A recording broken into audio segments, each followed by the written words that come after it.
మోకాలు నడుము భుజం నొప్పులకు పీఆర్పీ పద్ధతిలో చికిత్స చేయబడను. Veda pain clinic near metro station JNTU.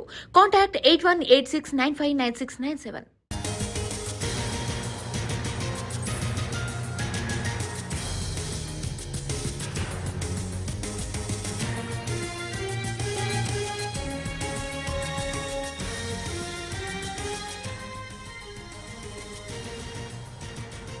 DSC అక్రమాలపై పోరాటాన్ని వైసీపీ నేతలు ఢిల్లీకి తీసుకువెళ్లారు.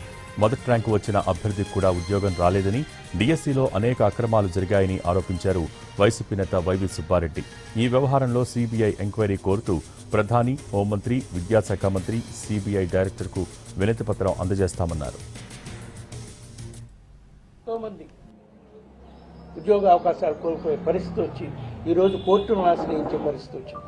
ఇదంతా కూడా ఎట్లా లీక్ అయింది, బయటికి ఎట్లా వచ్చింది అంటే, ఈ టెస్ట్లో డిఎస్సి ఎగ్జామ్లో ఫస్ట్ ర్యాంక్ వచ్చిన కుర్రోడు జాబ్ రాకపోతే, ఫస్ట్ ర్యాంక్ వచ్చిన కుర్రోడికి యువకుడికి జాబ్ రాకపోతే కోర్టులో వేయటం జరిగింది. కోర్టులో ఈ విషయం బయటపడింది. సో పేపర్ లీక్ అయింది. స్పోర్ట్స్ కోటా కింద ఏ విధంగా అర్హులు ఈ ఫస్ట్ ర్యాంక్ వచ్చిన వాళ్ళు ఉద్యోగాలు రాలా. ఈవెన్ స్పోర్ట్స్ కోటాలో కూడా గోల్డ్ మెడల్ వచ్చిన అతను కూడా ఉద్యోగం రాలా. ఏ స్థాయిలో డిఎస్సిలో అవకతవకలు జరిగాయో చూడండి. దానికోసమై ఇంతమంది నిరుద్యోగ యువకులకి, అర్హులైన నిరుద్యోగులకి అవకాశాలు రాకపోగా దీంట్లో పెద్ద స్కామ్ జరిగింది, పేపర్ లీక్. వీటన్నిటిపై రాష్ట్ర ప్రభుత్వం పట్టించుకోని పరిస్థితి ఉంది.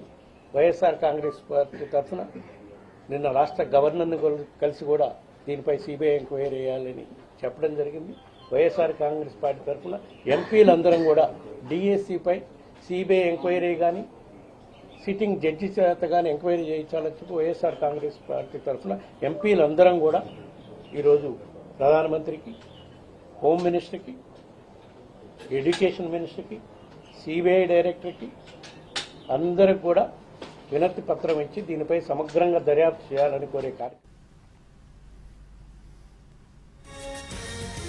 అమరావతి నిర్మాణాల్లో భారీ ఎత్తున అవినీతి జరుగుతోందని ఆరోపించారు వైసీపీ ఎంపీ వైవి సుబ్బారెడ్డి. కేంద్ర ప్రభుత్వ నిర్మాణాలకే స్క్వేర్ ఫీట్కు 5,000 రూపాయలు కేటాయిస్తే రాష్ట్ర ప్రభుత్వం స్క్వేర్ ఫీట్ 20,000 కట్టబెడుతోందని, దీని వెనుక భారీ అవినీతి ఉందని ఆరోపించారు. దీనిపై కేంద్ర ప్రభుత్వం దర్యాప్తు జరిపించాలని కోరారు వైవి సుబ్బారెడ్డి.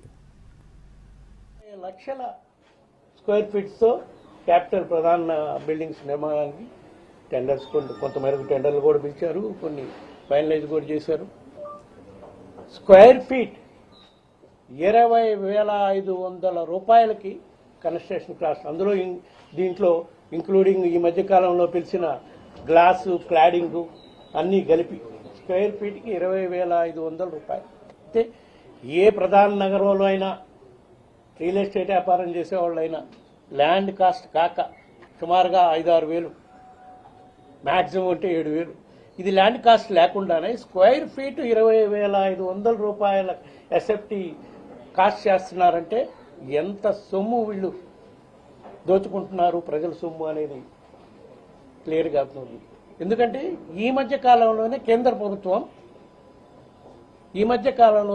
ప్రభుత్వం అమరావతి, సేమ్ అమరావతి నగరంలో ఎక్కడైతే అమరావతి నగరం నిర్మాణం జరుగుతుందో అక్కడే సిపిడబ్ల్యూ వాళ్ళ ద్వారా కేంద్ర కార్యాలయాల నిర్మాణం కోసం, కేంద్ర కార్యాలయాల్లో పనిచేసే ఉద్యోగులకు క్వార్టర్స్ నిర్మాణం కోసం పిలవటం జరిగింది. డబ్బులు కూడా శాంక్షన్ చేయటం జరిగింది. వాళ్ళు శాంక్షన్ చేసిన దాంట్లో ఆఫీస్ భవనాల నిర్మాణానికి సుమారుగా 5,000 రూపాయలు పర్ స్క్వేర్ ఫీట్కి కాస్ట్ వస్తుందని వాళ్ళు ఎస్టిమేట్ చేశారు. టెండర్స్ కూడా పిలుస్తున్నారు. అదే ఎంప్లాయీస్, ఉద్యోగస్తులు నివాసం ఉండే ప్రాంతాలకి 4,000, 3,900 చిల్లర. కేంద్ర ప్రభుత్వమే సిపిడబ్ల్యూడి ఆధ్వర్యంలో నిర్మాణం చేస్తున్నారు. సేమ్ అమరావతిలో నిర్మాణం చేస్తున్నారు, వేరే ఊర్లో కాదు. సో దీన్ని బట్టి ప్రజలందరూ విశాఖలో అనుయాయులకు ప్రభుత్వం పెద్ద ఎత్తున భూ పందారం చేస్తోందని ఆరోపించారు వైవి సుబ్బారెడ్డి.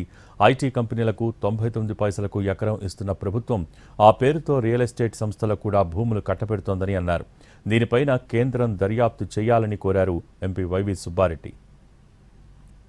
99 పైసలకి రియల్ ఎస్టేట్ సంస్థలకు కూడా ల్యాండ్స్ అలాట్ చేస్తున్నారు. ఎవరికి వాళ్ళ స్వప్రయోజనాలు కాపాడే రియల్ ఎస్టేట్ సంస్థలు. మరీ ముఖ్యంగా ఒక తెలుగుదేశం ఎంపీకి సంబంధించిన ఒక ఎడ్యుకేషన్ ఇన్స్టిట్యూషన్కి సంబంధించి 54 ఎకరాలు సుమారుగా 5,000 కోట్లు